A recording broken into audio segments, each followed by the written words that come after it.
Ẹ kú dédé àsìkò yìí ní gbogbo ibi tí ẹ ti ń gbọ́ mi nílé lóko tàbí lẹ́yìn òde. Ẹ jẹ́ kí a gbàdúrà. Bàbá ayérayé, aláàánú wa, olùpamọ́ wa, aláàbò wa ní ilẹ̀ Góṣẹ́lì, a dúpẹ́ fún ààbò yín lórí ayé wa o. A tún ti rí ọjọ́ àbámẹ́ta mìíràn nínú oṣù kọkànlá o. Àbá rere yín fún ayé wa ni ó wá sí ìmúṣẹ o. Èṣù ò fi wá palẹ̀ ọdún mọ́, wọn ò fi wá palẹ̀ oṣù àti ọ̀sẹ̀ mọ́. Ògo ní forúkọ mímọ́ yín o. Olúwa ẹ gbà ọpẹ́ wa. Ọ̀rọ̀ náà tí a gbọ́ lẹ́ni kó ṣe ayé àti ọkàn wa ní rere, kó má ṣe lòdì sí wa ní ọjọ́ ìdájọ́, nítorí tí a gbàdúrà ní orúkọ Jésù Olúwa wa. Àmín àmín ní orúkọ Jésù. Ìwé ọ̀run ṣíṣí tí a ti ọwọ́ olùṣọ́-àgùntàn Enoch Adeboye kọ.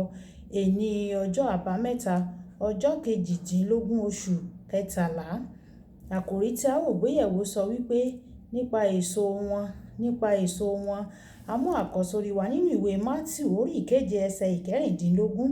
Mátíù orí ìkeje ẹsẹ̀ ìkẹrìndínlógún, tí ó kà báyìí pé èso wọn ni ẹ̀yin yóò fi mọ̀ wọ́n.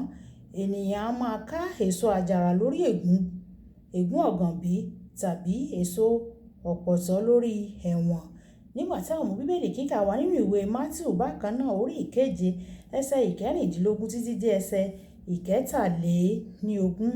Ìwé Mátíù orí ìkeje ẹsẹ̀ ìkẹrìndínlógún títí dé ẹsẹ̀ ìkẹtàléníogún, tí ó kà báyìí pé èso wọn ni ẹ̀yin yóò fi mọ̀ wọ́n o.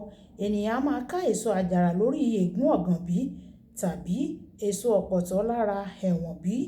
Gẹ́gẹ́ bẹ́ẹ̀, gbogbo igi rere ní so èso rere, igi búburú ní so èso búburú. Igi rere kò lè so èso búburú, bẹ́ẹ̀ ni igi búburú kò lè so èso rere. Gbogbo igi tí kò bá so èso rere, a ó ké lulẹ̀, a ó sì wọ́ wọn sínú iná. Nítorí náà, nípa èso wọn ni ẹ̀yin yóò fi mọ̀ wọ́n. Kì í ṣe gbogbo ẹni tí ń pè mí ní Olúwa, Olúwa ni yóò wọ ìjọba Ọlọ́run o. Nítorí ẹni tí ń ṣe ìfẹ́ bàbá mi tí ń ṣe, bí kò ṣe ẹni tí ń ṣe ìfẹ́ bàbá mi tí ń bẹ ní ọ̀run. Ọ̀pọ̀lọpọ̀ ènìyàn ni yóò wí fún mi ní ọjọ́ náà pé, Olúwa, Olúwa, àwa kò ha sọtẹ́lẹ̀ ní orúkọ rẹ, àti orúkọ rẹ kọ́ ni a lé àwọn ẹ̀mí èṣù jáde, àti ní orúkọ rẹ kọ́ ni a ṣe ọ̀pọ̀ iṣẹ́ ìyanu ńlá. Nígbà náà ni èmi yóò wí fún wọn pé, èmi kò mọ̀ yín rí o. Ẹ kúrò lọ́dọ̀ mi, ẹ̀yin oníṣẹ́ ẹ̀ṣẹ̀. Wàyí ẹ tẹ́tí bẹ̀lẹ̀ jẹ́ láti gbọ́ ohun tí olùṣọ́-àgùntàn Enoch Adeboye ní fún wa ní èní ọjọ́ àbámẹ́ta. Lánàá, a jíròrò pé bí o bá jẹ́ onínú funfun, yóò hàn ní òde ipò ọkàn rẹ. Yálà funfun tàbí ìdàkejì, yóò hàn ní òde nígbà gbogbo. Fún àpẹẹrẹ, nígbà tí ènìyàn bá rí ọ tí o múra bí aṣẹ́wó tàbí jàǹdùkú, wọn yóò mọ ohun tó wà ní inú rẹ.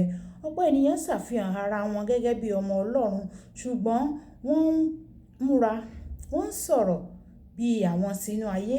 Ìwé Jòhánù kínní orí ìkejì ẹsẹ̀ ìkarùndógún.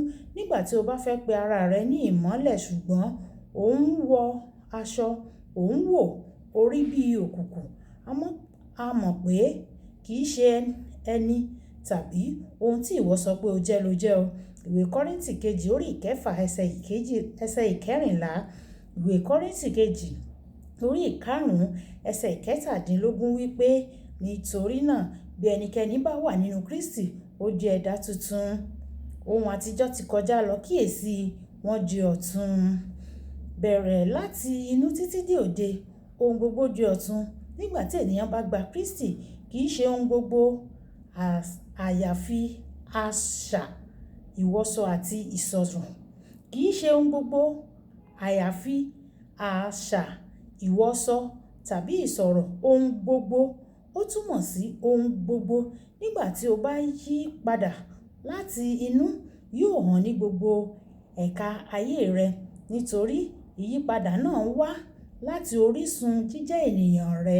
Nígbà tí o bá rí ọkùnrin tí ó jẹ́ ará China àti ọkùnrin tí ó jẹ́ Yorùbá, o lè sọ ìyàtọ̀ wọn gbangba gbangba nípa bí o ṣe rí wọn, èdè wọn àti oúnjẹ tí wọ́n ń jẹ.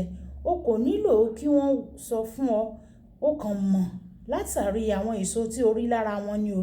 Nígbà tí àwọn ènìyàn bá rí ọ, ǹjẹ́ wọ́n lè rí ìjọra Kristi nínú rẹ? Bí wọ́n bá nílò láti bi ọ́ bóyá ọmọ Ọlọ́run ni ọ́ tàbí bẹ́ẹ̀ kọ́, a jẹ́ pé kí o yẹ ara rẹ wò dáradára láti rí bí o bá jẹ́ Kristẹni nítòótọ́. Àwọn olùṣọ́ àgùntàn kan rò pé láti yí àwọn ọ̀dọ́ padà sí Krìstẹ́nì, sí Kristi. Wọ́n gbọ́dọ̀ múra bí wọ́n ti ṣe ń múra. Rárá o, àwọn ọ̀dọ́ fẹ́ ẹni tó ní ìkóra ẹni ní ìjánu gidigidi gan láti pè wọ́n níjà.